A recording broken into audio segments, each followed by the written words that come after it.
Hi Virgo, welcome po sa ating channel at ito ay inyong daily gabay tarot reading for April 18, 2025. Please be reminded kung naka-resonate kayo, comment down. Kung hindi ka naka-resonate, ibigay niyo po sa iba kasi general reading po ito.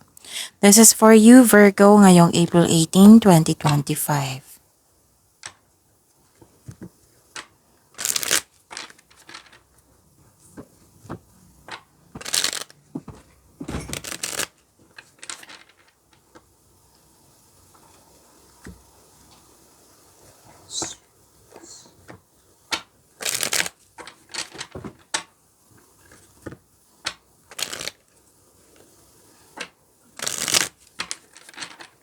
Para po ito sa inyo Virgo ngayong April 18, 2025.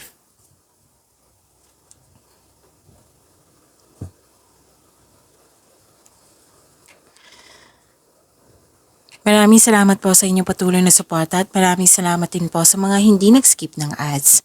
Gamitin ang reading na ito bilang gabay lamang sa mga hindi pa nag-subscribe, subscribe na po kayo at click bell notification para malaman nyo na may bago tayong video.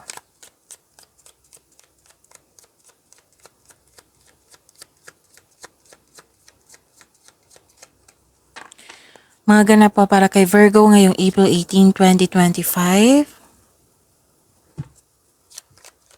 Another 2 cards po.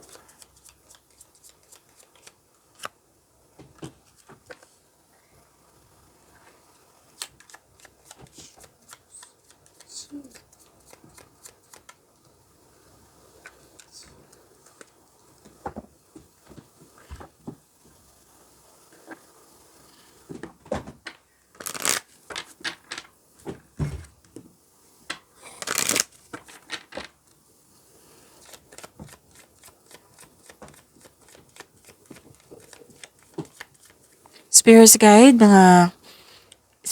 angels, archangels, guardian angels, message po para kay Virgo. I need 2 cards po.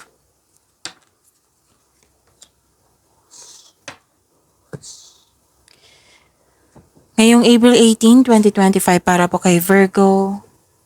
Nakikita ko dito na may success and positive outcome and happiness. May new beginning, pwedeng kakasimula lang sa trabaho, sa relasyon, sa connection sa isang tao, sa project, basta pagsisimula. Oo. Pwede din na-hired kayo kahit walang experience, may humingi ng atensyon sa inyo dito, pwedeng inner child nyo or isang inner child nyo or isang bata. Tapos may nakita ko ditong concern sa immature na tao. May loss of connection sa isang tao. Oo, may harvesting ako nakikita dito, so claim nyo po. Pwedeng sweldo nyo, pwedeng binigay mong serbisyo, binayaran kayo, pwedeng produkto nyo na naging fast moving.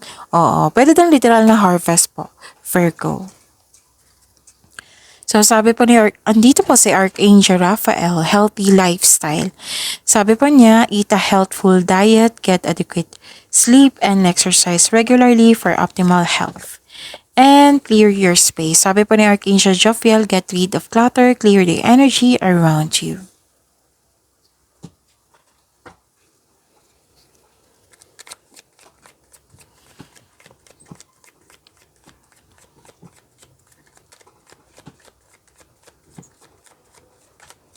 Spirits Guide, ano po yung energy ni Virgo ngayong April 18, 2025? I need 2 cards po.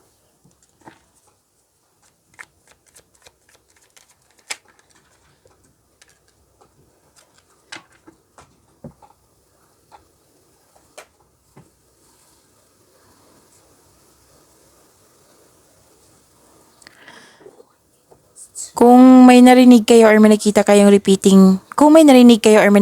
repeating message, like for example, nanood kayo ng video reading nyo kahapon, April 17, 2025 and April 18, 2025. Tapos may napansin kayong repeating message. Yan po yung pinupush ng cards nyo na kailangan yung bigyan ng atensyon, solusyon at aksyon kung maaari po.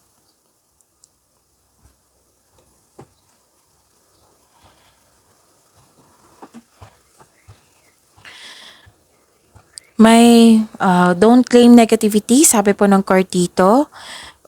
pwedeng nagkaroon ng loneliness or failure. Kailangan nyo ng time for reflection po, sabi po ng card. At may disconnection sa isang tao or andyan siya pero hindi naging maganda yung connection nyo. Pwede daw nagkaroon ng delay sa travel plans po. Pero makakahanap ka pa rin ng paraan para ma-enjoy mo ang moment mo ngayon.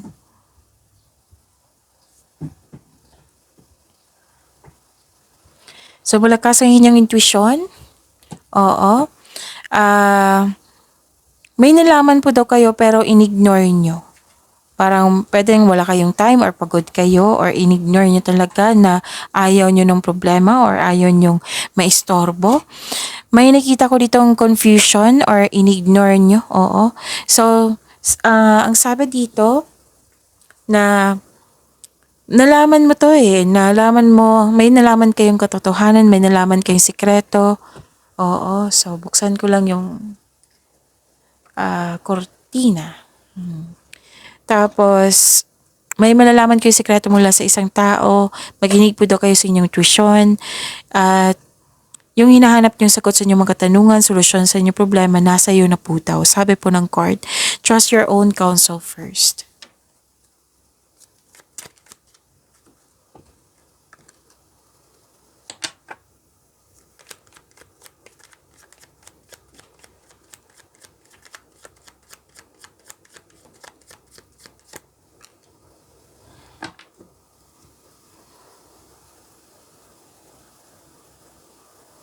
Sa career and money nyo, may recovery ako nakikita dito. You're healing yourself from a heartbreak kasi nasaktan ka sa mga nangyari sa inyong career and money. So, you're healing now. Kaya nga andito si Archangel Raphael. Tapos, nag-let go ka, nag-move on kayo. This is releasing the pain.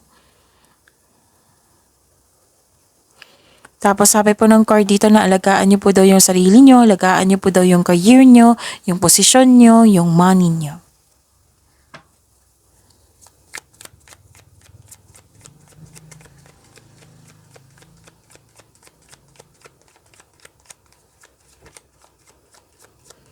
Spirit guide, love life, self-love, partnership, and your massive Virgo.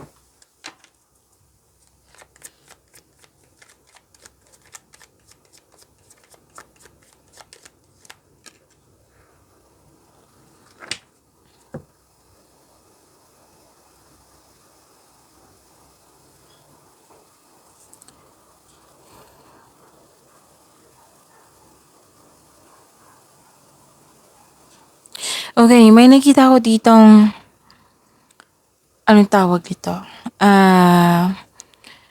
Satisfaction and abundance. May sa mga single dito na may ma-attract kayo na taong sobrang successful sa buhay at masaya at ready na sa seryosong relasyon. Sa mga relasyon sa buhay mag-asawa, love and happiness overflow, sobrang satisfied nyo sa inyong araw ngayon, sa araw na ito or sa inyong status ngayon. So, relax and enjoy.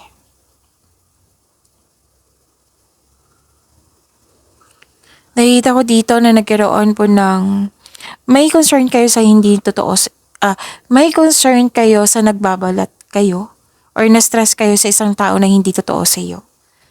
May tao dito na pinagmamasdan ka niya, nag-observe sa iyo, nag-spy sa iyo. May tao dito na hindi madaling kausap, matigas ang ulo, may sitwasyon na masakit sa ulo, or may tao na may dalang chismis o masamang what I meant is may tao na dalang chismis to. So, sabi po ng card dito, wag po daw kayo maniwala agad. Alamin niyo muna kung totoo ba yan or hindi. Okay? Pero may nakita naman akong healing dito. Don't worry. Basta alagaan niyo po daw yung sarili niyo, yung posisyon niyo, yung relasyon niyo, yung sarili niyo. So, listen to your intuition, balance your, maging kalma at maging balanse. Oo. And, yun nga, alagaan ng yung health. Sabi po ng card niyo po.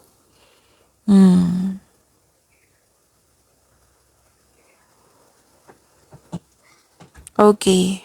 So, malalaman mo to kung sino tong taong hindi totoo sa inyo kasi kung may tanong dyan na kung sino ito, yung nagbibigay ng sakit ng ulo sa inyo, yan po siya. Okay? Pagyamanin niyo po yung blessings sa binigay sa inyo, Virgo. See you tomorrow. Maraming salamat po.